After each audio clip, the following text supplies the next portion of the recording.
एक म्हणजे अक्षय शिंदे या नराधमाला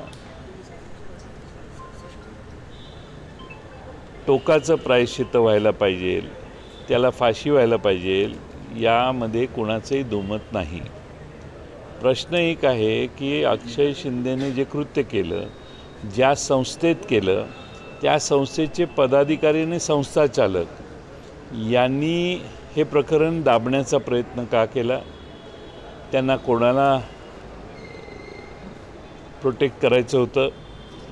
पालक पोलिसांच्याकडे गेले तर पोलिसांनी देखील तो गुन्हा नोंदवायला विलंब लावला, याच्यात कोणाचा दबाव होता?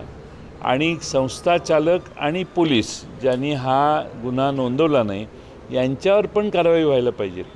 आता अक्षय शिंदेला संपवण्यात आलं किंवा एन्काउंटर झालं किंवा काय, पोलिसांच्या दोन स्टोरी आहेत। एक स्टोरी म्हणजे त्याने पोलिसांचीच रिव्हॉल्वर काढली आणि स्वतःचा शेवट करून घेतला।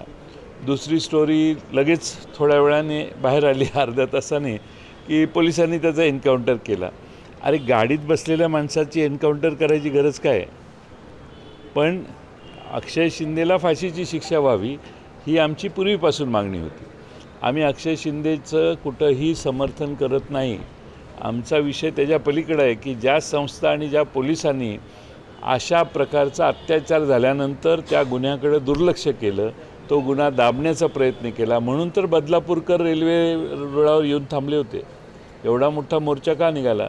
चीड लोकांना ही होती की एका लहान मुलीचं शोषण होतं आहे, त्या शोषणाच्यासाठी पालक शाळेत जातात, अनेक वेळा धडका मारून येतात, पण शाळा दाद देत नाही। पोलीस स्टेशनमध्ये गेल्यावर पोलीस स्टेशनही पूर्ण दिवस, काही तास, कित्येक तास पोलीस स्टेशनमध्ये बसून FIR दाखल करून घेत नाही। हे धाडस या दोन्ही व्यवस्थेत कसं काय निर्माण झालं? कुणाचं प्रोटेक्शन होतं? वरून कोण सांगत होतं की नाही, गुन्हा नोंद करू नका, नाही त्या संस्थेवर काही आच आली नाही पाहिजे, हे कोण सांगत होतं? याची चौकशी झाली पाहिजे, म्हणून बदलापूरकर रस्त्यावर आले। त्यामुळं अक्षय शिंदेला फाशी व्हायला पाहिजे होती। आज या वेगळ्या प्रकारे त्याचा अंत झाला, त्याचं समर्थन कोणी करणार नाही, पण या दोन घटनांची चौकशी होणार नाही अशी आता परिस्थिती निर्माण होऊन देऊ नका। आमची मागणी आहे की चौकशी या गुन्ह्याची आणि या दोन्ही संस्थांनी जो डिले केला त्याची चौकशी होऊन त्यांच्यावर देखील त्यांचं प्रायश्चित्त देण्याचं काम केलं पाहिजे। सांगत होते तो आरोपी पोलिसांच्या जीवावर उठला होता आणि त्याच्याविषयी मौयाच्या लोकांना सहानुभूती निर्माण झाली। पोलिसांच्या जीवावर उठला तर मग आधी बातमी कशी आली की त्याने स्वतःचा अंत करून घेतला? आफ्टर थॉट आहे की पोलिसांनीच त्याला गोळ्या घातल्या।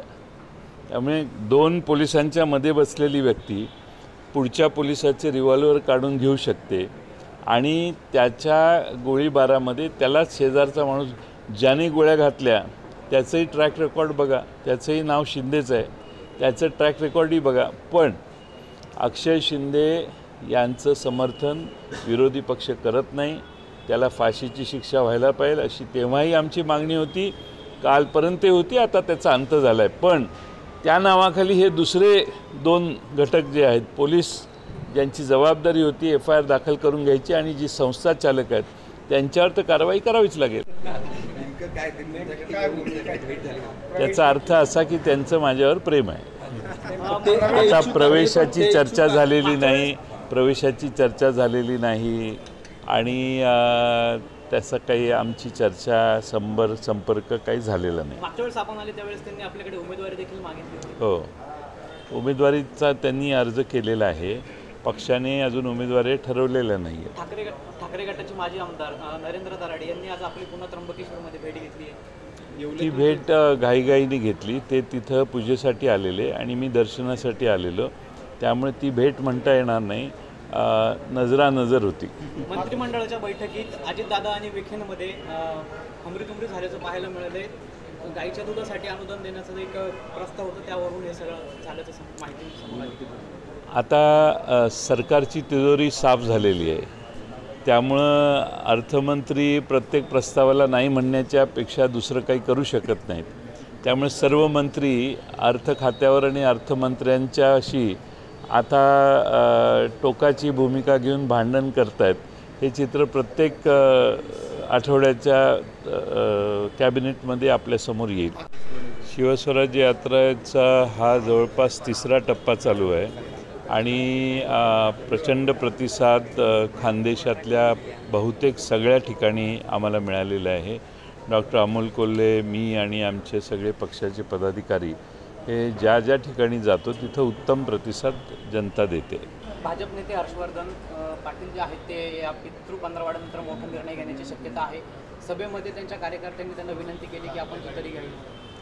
आमचा काही त्यांचा संपर्क झालेला नाही आणि असं काही मुहूर्त कोणी काढला आहे याची मला माहिती नाही आहे. त्यामुळे पितृ पंधरवड्याच्या आधी बरेच जण यायला लागलेत पक्षात. त्यामुळं आमचा त्यांचा काही संपर्क झाला नाही. ते येण्याची मला काही शक्यता वाटत नाही.